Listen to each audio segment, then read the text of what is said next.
Hello everybody and welcome back to the Hilltop Pillbox in Abbotsford, British Columbia, Canada. And we've relocated once again to Nerd Haven Games. And I got a setup for 1942 Axis and Allies Anniversary Edition here. Unfortunately, today I had about 4 people lined up to come and play, and 3 have canceled. And the other person hasn't shown up yet, so I'm going to wait a little while for him. And hopefully he will make it. But you can see we got our custom-made hit dice here, and we got the coasters set up in the order that nations go. So Japan first and Soviet Union here in the 42 setup. It's a little different having Germany go afterwards, but as we can see here, if the Soviet Union doesn't get to go first, Soviet Union's done and won. So good for them, they get to go first. But the other thing I want to have here is a little peek at the national objectives and bonus income chart sent by Andy Yan, and I featured it on a video just very recently. A lot of glare coming here today, sorry about that. But I want to focus down here on the Allied Power and Axis Power Victory City token counting. So what I've done is I've put the tokens of all the cities that are under current control for each side. So as you can see, the Allies hold all of these cities in the setup, and the Axis hold all of these. So it's you know, you want to get to 13, and we all know that there's a couple that can fall fairly quickly. You know, Leningrad could fall quickly. Stalingrad, maybe not so much. Honolulu can definitely fall pretty quickly. So that could be 3. That would get them up to 11, which isn't a victory, of course. Calcutta, it's not too far off. Sydney's a pretty easy plum, unless the British build a factory down there, which just kind of attracts more attention. But we'll see what happens here. What I've done with this, as you can see, and it hasn't held as well as I'd like. I just had some laminate, so I put it on both sides. As you can see, there's a little bit of a bubble happening there. I'll have to fix that. Hey, look at that, I fixed it. Yeah, you should pay me extra for that. So what we're going to be doing here is going to be hanging on for a little bit here, and hopefully people show, and we'll have a good video of some gameplay of Axis and Allies Anniversary with the 1942 setup. Okay, hopefully see you in a bit. Okay, round 1 is done, and let's take a look at what we've got here. We'll start over here in the Pacific, where there's some really interesting things that happened. The Japanese decided to put some pressure on the Soviet Union right off the bat. Came up to Buryatia and took that, and they built a factory here. Didn't put a lot of pressure on the Chinese, though, this turn. They have Kangsu at the beginning of the game, of course, but they had to come up and take Fujian. So they came and took that. But that's pretty much it as far as mucking it up with the Chinese. They did come down here and destroy the British fleet in the Indian Ocean. Unfortunately, all they have left now is a battleship down there. Also in the Pacific, they attacked the Hawaiian fleet and lost everything. They got beat up pretty badly, but the Americans lost everything as well, and ended up having a couple of planes there in Hawaii at the end of it. Yeah, so Japan, kind of hot cold. They lost a lot of stuff in the ocean, and their build was a factory and transport and a man and an artillery, or 2 artillery, something like that. Okay, then we're on to the Russians, and the Russians did what Russia does, and they pushed back at the Nazis here, and kicked them off the gates of Moscow, but then were summarily in turn pushed back by the Nazis, especially up north here. So the Germans up here have, as you see, taken Leningrad. And they used it by using their Finnish troops, using a tank and a man coming up from Berlin. The bombard hit, and all their infantry from the Baltic states. And the Russians got nary a hit. They even put their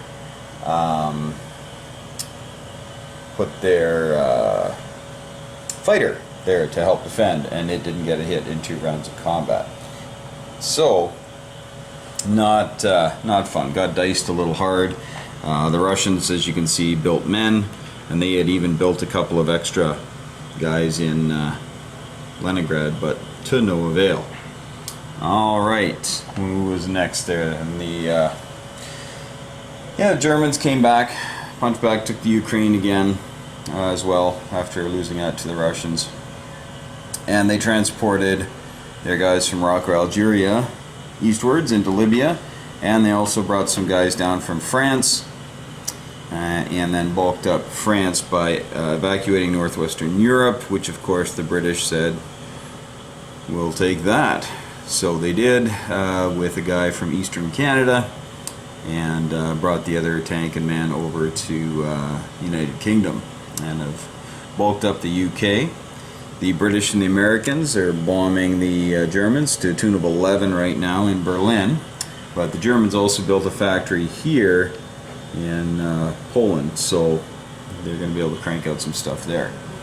As you can see, the Americans did Operation Torch here a year early, here in 1942, but there you have it. And spent none of their money, as the Americans, in the Atlantic. They spent it in the Pacific. And we'll just head over there to show you what they did. So they built a carrier and a battleship, and then those 2 planes from Hawaii flew up. And the destroyer from C-Zone 20 over by Panama, which sometimes gets forgotten in this setup, it headed to the Pacific. Looks like America's going to put some pressure on the Japanese here to hopefully keep them at bay. The Italians built transport and just shuttled a couple of guys down to Libya, and brought their plane down, and yeah, looks like they're tooling up to take Cairo. Cairo is not long for this world. We'll see which way the Germans go, though, because now they got a little bit of a concern with the Americans here, but as you can see, America has nothing else. This is a one and done, so we'll see what happens there. Alright, so that's the end of round 1. The British moved their guys up here to Rhodesia and moved their transport over 1, hoping to get some guys into Cairo, no doubt. And the British also built a factory in India. And yes, there were 3 guys in India there and an AA gun. And I think what happened was, at the initial setup, it was forgotten to be put on. But then we remedied that, of course, and those 3 guys went in and took Burma, which is very handy for the British. And we'll show you why. So as we look at the chart here, none of the capital cities changed hands except for Leningrad. So let's take a look at that. So here's Leningrad. So Leningrad changed hands, so it comes down there. Stalingrad moves over. So now each of the Axis and the Allies share 9. Okay, so the Axis are a little closer to victory. And as we look at this chart here, again, just the beauty of it is you can just take a quick look and see instantly that Germany has all 3 of their possible national objectives fulfilled. So they got 15 extra bucks. Japanese got 10 extra. Russians got 5. And yeah, the Americans got none, I don't think, because of Wake Island being under Japanese control and the Solomons being under Japanese control. So if you look at that one there, it's the only one they kind of had a shot at, but decided not to stick their necks out too far. And the British did get 1 for holding things, but I think that might be the only time they're going to collect that bonus. Alright, well, that is everything for round 1, and we'll let you know how round 2 goes. Okay, at the end of round 2, some very interesting things happening here. We'll start over in the Pacific, where the Americans have sortied their entire Pacific fleet out to Wake and took that with some severe bombards. Flew a bomber out to Midway. The Japanese build was 2 destroyers and 2 submarines to go with their cruisers, so they're looking a little light down there. Now they still have 2 battleships. They brought down 4 units down to the Indochina here, and the Chinese squeaked through Kiangsu just to be annoying. The Japanese built 3 tanks there and stole a couple things from the Soviets, who are in full retreat, trying to come back to Moscow. Down in Calcutta, the British built 3 tanks in their nice shiny new factory. In Africa, they also built a factory here because they were able to bring up the guys from Rhodesia on the transport, and it bulked it up pretty fair. Plus, with the American landing, the Italians came over and landed, or took Morocco, I'll show you back, for the Germans. The Germans also took Gibraltar, which allowed the Italian Navy to come out and sink the little American fleet of the 2 transports and a destroyer. So, France was also attacked by the British, and the British took a pounding. They lost one of their 2 fighters, and they lost all of the 4 units they were landing. They did kill 3 men in a tank, so it wasn't as though they didn't kill anything. But bombing Germany, they also lost one of their bombers, so they're down to 1 Lancaster. Over here, back and forth again, but the Germans looks. I mean, we're doing the math, and it doesn't look good for Russia, but we'll see. See if something can happen there. America bombed Germany again, tune of 8, and the Americans put a build here, sensing that perhaps Italy might try something, but the Brits get to go first, so we'll see what happens there. And another bomber, and they flew back their fighter from England just to maybe shore up the defenses a little bit, just in case, because their build probably wasn't the best response to the Italian fleet being there with a couple of transports. Just also a small note, the Americans, with a little extra money, were able to get heavy bombers. Rolled a 6 and a 6. So now, as you know with heavy bombers in the Anniversary Edition, you roll 2 dice and take the best die roll of the 2. And as we come on over here, hopefully we have updated this. Let's see here. I think everybody's up to speed here. Italy now is on the board. They have all of that territory and have destroyed all the fleets. Germans still get their 15, the Japanese get their 10, and the Soviets are no longer able to collect any bonus because they lost Archangel. But the Americans, they get 2 of their bonuses, but they don't have France and they don't have the Philippines, so they don't get that one. The British did not take back Gibraltar. They were trying to take France and figured they could, but getting planes shot down certainly doesn't help. So that's where we're at right now. I think we've changed out any of the cities. I don't think any major cities changed. Oh, actually we did. Shanghai, the Allies took back. It's not going to last long, obviously. The Chinese took it though. So we'll see if they're going to hold on to it for any length of time, or I'm not thinking they will though. But way to go, China. Good try. All right, we'll be back with round 3. All right, in what is probably the shortest game of Axis and Allies Anniversary Edition on record, for me anyway. I don't know about maybe you folks who have shorter ones. We've decided to call it, and we're calling it an Axis victory. And you're saying, why? There's a huge American fleet here. Yes, but they can't get anywhere of any consequence. They only have 1 transport, so they could bring a couple guys to the Philippines and perhaps take it and maybe start doing some fun stuff. But the Japanese built a carrier, got another bomber going there. They have nobody challenging them on the continent, and they took Calcutta. Barely, but they took Calcutta. So, really no natural enemies around here anywhere.